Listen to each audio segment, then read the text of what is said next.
नमस्कार, खबरों का पंचनामा में आपका स्वागत है। मैं हूं आपके साथ अंशिका। हम लेकर आए हैं देश दुनिया की 5 बड़ी खबरें, जिनके विश्लेषण के लिए मेरे साथ स्टूडियो में मौजूद हैं कैपिटल टीवी के एग्जीक्यूटिव एडिटर राजीव जी। राजीव जी, बहुत बहुत स्वागत है। धन्यवाद। सबसे पहले नजर डालते हैं हेडलाइंस पर। G20 से पीएम मोदी ने सुलझाए कई कूटनीतिक रहस्य। क्राउन प्रिंस मोहम्मद बिन सलमान से मुलाकात के बाद सऊदी अरब ने भारत के लिए खोला खजाना, कंगाल पाकिस्तान से किया किनारा। उदयनिधि स्टालिन के विवादित बयान के बाद सनातन पर संग्राम। तमिलनाडु के मंत्री ने इंडिया के सनातन विरोधी एजेंडे की खोली पोल। बीजेपी ने सोनिया गांधी की चुप्पी पर उठाए सवाल। इंडिया के नेताओं पर जांच एजेंसियों का बड़ा एक्शन। लैंड फॉर जॉब घोटाले में लालू के खिलाफ केस चलाने पर सीबीआई को गृह मंत्रालय से मिली मंजूरी। फ्लैट बिक्री घोटाला मामले में ईडी के सामने पेश हुई टीएमसी सांसद नुसरत जहां। कल दिल्ली में होगी इंडिया की कोऑर्डिनेशन कमेटी की पहली बैठक। मीटिंग से पहले विपक्ष में पीएम पद को लेकर मचा घमासान। लल्लन सिंह ने की नीतीश कुमार के नाम की पैरवी।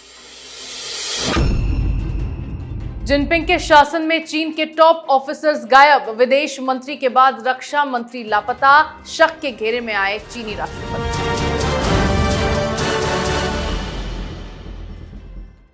और खबरों की शुरुआत में बात करेंगे पीएम मोदी की कूटनीतिक जीत की। G20 के सफल आयोजन पर जहां देशवासियों को गर्व है, तो वहीं अंतर्राष्ट्रीय मीडिया ने G20 शिखर सम्मेलन के सफल आयोजन के लिए भारत की सराहना की है और इसके नतीजे को प्रधानमंत्री मोदी की कूटनीतिक जीत बताया है। इसी बीच सऊदी अरब के क्राउन प्रिंस ने भारत के लिए खजाना खोल दिया है। सऊदी अरब और भारत दोनों ने इस बात पर सहमति जताई है कि 100 अरब डॉलर के निवेश को तेजी से आगे बढ़ाया जाए। भारत और सऊदी अरब जहां अरबों डॉलर के निवेश पर सहमत हुए हैं, वहीं मुस्लिम उम्मा का दम भरने वाला पड़ोसी पाकिस्तान 50 अरब डॉलर के सऊदी निवेश का इंतजार करता रह गया, लेकिन सऊदी ने पाकिस्तान से किनारा कर लिया।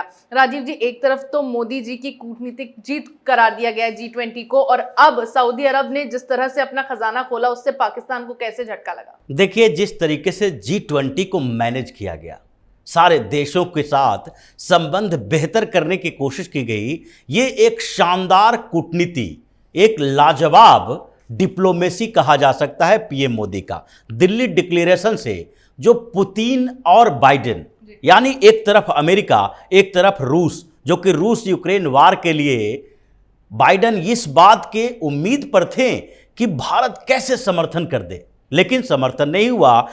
पहले ही अमेरिका ने कह दिया कि किसी भी देश का अपना संबंध जो होता है किसी दूसरे से, उस पर हम इंटरफेयर नहीं कर सकते। अमेरिका को साधा, कनाडा को जवाब दिया गया कि आप अपने यहां भारत विरोधी गतिविधियां खत्म करो, खालिस्तानी समर्थकों को अपने तरीके से समझाओ, नहीं तो हम समझा देंगे। वो भी जस्टिन ट्रूडो यहां से जो गया है, बेचैनी में गया कि कैसे अब कनाडा में क्या किया जाए। चीन को जवाब दिया गया, तुम्हारी अब दादागिरी नहीं चलेगी। इसलिए शी जिनपिंग परेशानी में भारत आने से कतराने लगे। अब पाकिस्तान की बात है।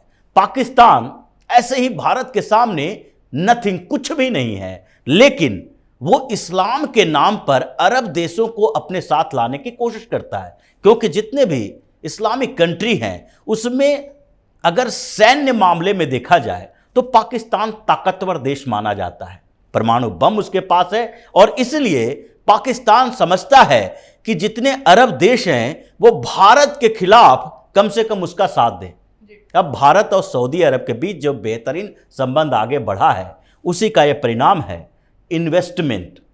जो सऊदी अरब का अपना नेचर बदला है, और जब से प्रिंस सलमान आए हैं तब से उन्होंने देखा कि पेट्रोलियम बेस्ड इकोनॉमी के बदले इन्वेस्टमेंट किया जाना चाहिए। हम सिर्फ पेट्रोलियम पर निर्भर नहीं रह सकते। भारत एक बड़ा मार्केट है, इसलिए भारत के साथ बेहतर संबंध बनाया और पाकिस्तान को जो जवाब दिया है, कर्ज के जाल में फंसा हुआ पाकिस्तान सऊदी अरब से न कर्ज ले पा रहा है न इन्वेस्टमेंट ले पा रहा है। इस बार ये उम्मीद थी कि भारत से निकलते हुए कम से कम प्रिंस सलमान पहुंच जाएंगे पाकिस्तान, इस्लामाबाद में तैयारी भी चल रही थी, लेकिन उधर नजर नहीं दौड़ाया, सीधे सऊदी अरब गए। मतलब पाकिस्तान, चीन, अमेरिका, रूस, सबको जिस तरीके से अपनी डिप्लोमेसी के साथ सही तरीके से डील किया गया है, यह एक बड़ी कूटनीतिक जीत पीएम मोदी की कही जा सकती है। जी बिल्कुल, पीएम मोदी की कूटनीतिक जीत के बाद कंगाल पाकिस्तान बर्बादी की कगार पर आता दिखाई दे रहा है। वहीं सनातन धर्म पर छिड़े संग्राम पर अब विपक्षी गठबंधन इंडिया घिर गया है। उदयनिधि स्टालिन के सनातन विरोधी बयान के बाद से ही कांग्रेस का इस पर अपना स्टैंड साफ किए जाने की मांग की जा रही थी, लेकिन अब अचानक तमिलनाडु सरकार में मंत्री पोनमुडी का एक बयान ऐसा सामने आया जिसके बाद इंडिया को लेकर हमला शुरू हो गया। पोनमुडी ने इंडिया गठबंधन को सनातन विरोधी बताते हुए कहा कि इसका गठन ही समानता, अल्पसंख्यकों की सुरक्षा और लोगों के अधिकारों की रक्षा के लिए हुआ है, जिसके बाद भाजपा की ओर से इस मामले में अब सोनिया गांधी की चुप्पी पर सवाल खड़े किए जाने लगे हैं। राजीव जी, किस तरह अब इंडिया गठबंधन जो है वो इस सनातन पर छिड़े संग्राम में घुस गया है? देखिए, ये जो गठबंधन है सेकुलरिज्म के नाम पर बना है। ये सब पार्टियां क्या कहती है, हम सेकुलर पार्टी हैं। सेकुलरिज्म का मतलब हिंदुस्तान के अंदर हिंदू विरोधी होता है, जैसा कि नेचर देखा गया है। अगर सेकुलरिज्म का मतलब यहां पर दोनों तीनों सारे धर्मों को एक साथ ले चलने वाला होता तो ये माना जाता कि ये हिंदू विरोधी नहीं है। लेकिन जिस तरीके का नेचर है, जितनी भी पार्टियां, रीजनल पार्टियां हैं, चाहे समाजवादी पार्टी हो, नीतीश कुमार की पार्टी हो, लालू यादव की पार्टी हो या फिर कांग्रेस ही हो, जिस तरीके से हिंदुओं के कंधों पर सेकुलरिज्म का बोझ डाल के इन्होंने हिंदुओं को शांत कर दिया और इस्लाम का साथ देते रहे। सारे लोग जाएंगे इफ्तार पार्टियों में, लेकिन ये नहीं कहेंगे कि अगर कोई मंदिर चला गया तो सवाल नहीं उठना चाहिए।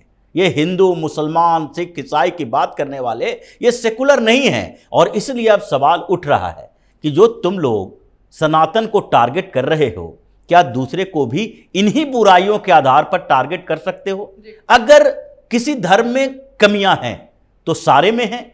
अगर सारे कमियों की चर्चा करो तो सबके बारे में कुछ न कुछ बोलो, तब समझा जाएगा कि आप सेकुलर हो।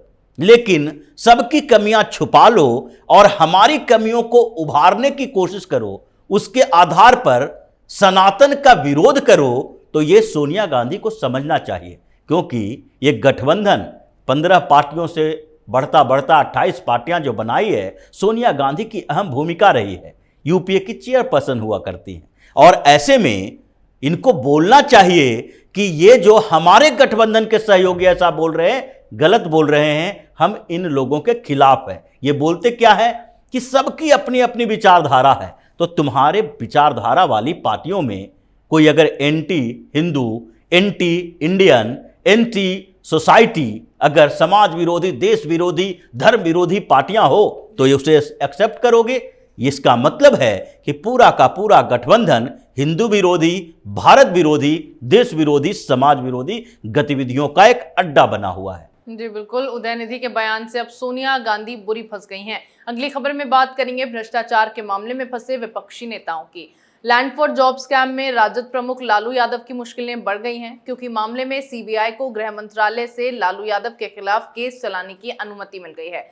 वहीं टीएमसी सांसद नुसरत जहां आज सीनियर सिटीजन से फ्लैट बिक्री में करोड़ों रुपए के फ्रॉड मामले में ईडी के सामने पेश हुई।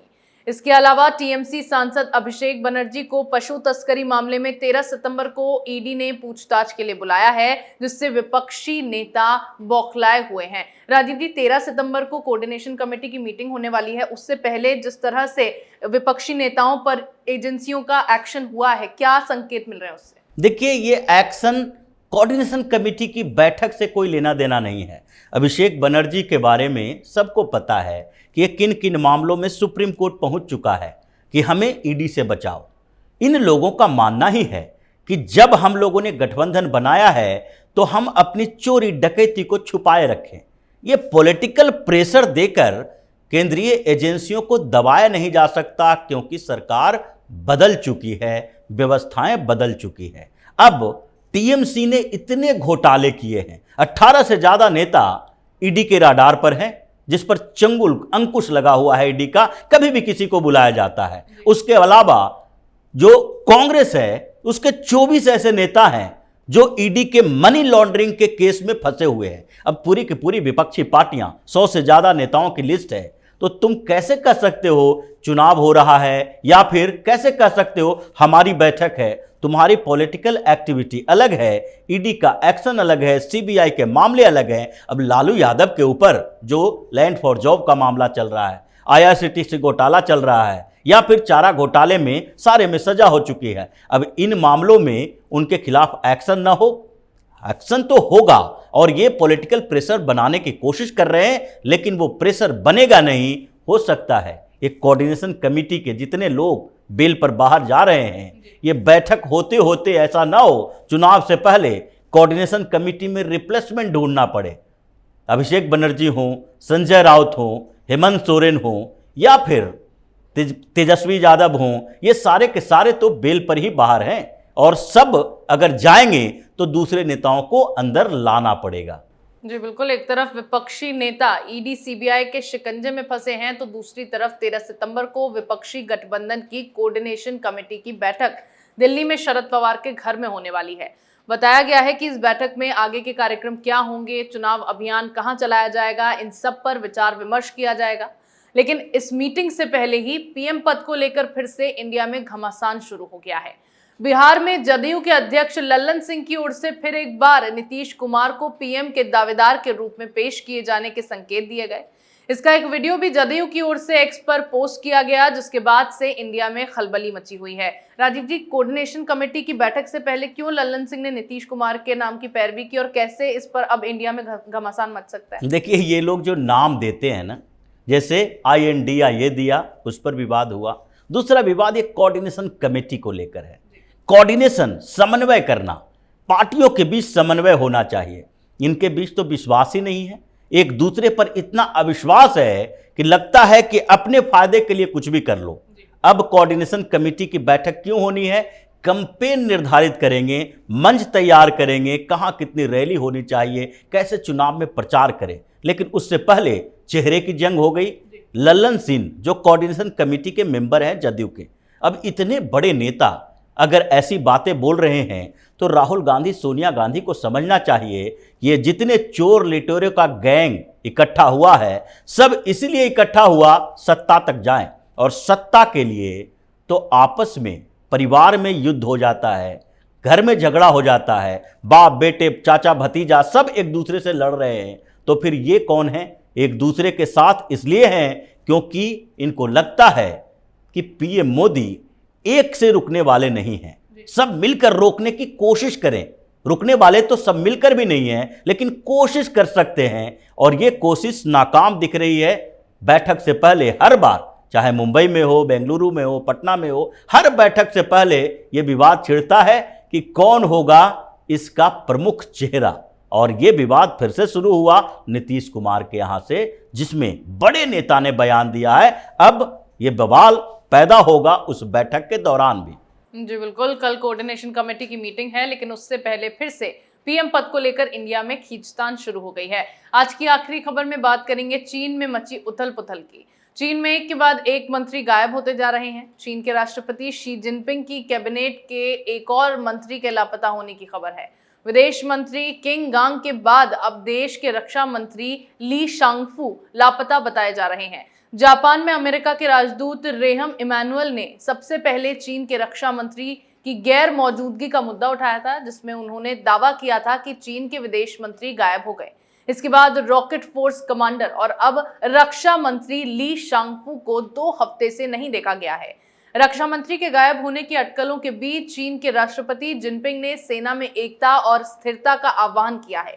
हालांकि अब ये हस्तियां कहां हैं, इसको लेकर कोई जानकारी अब तक सामने नहीं आ पाई है।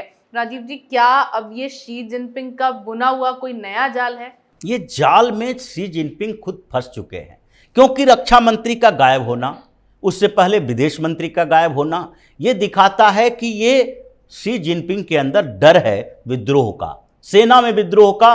क्योंकि जब रक्षा मंत्री के गायब होने की खबर आती है तो शी जिनपिंग सामने आकर बोलते हैं सेना में कोऑर्डिनेशन होना चाहिए, सेना भड़के नहीं। मतलब रक्षा मंत्री और राष्ट्रपति के बीच कुछ न कुछ तो चल रहा है, जिसके कारण उन्हें गायब किया गया है। शी जिनपिंग जिस तरीके से आंतरिक विद्रोह से घिरे हुए हैं, उसमें लगता है कभी भी चीन में सेना का विद्रोह हो सकता है और यह पृष्ठभूमि पूरी तरीके से तैयार है। इसलिए एक एक करके गायब करते हैं, उसको टॉर्चर किया जाता है, फिर रिप्लेस किया जाता है ताकि वो बाहर निकले तो कम से कम विद्रोह न करे। लेकिन विद्रोह को कब तक दबाया जा सकता है?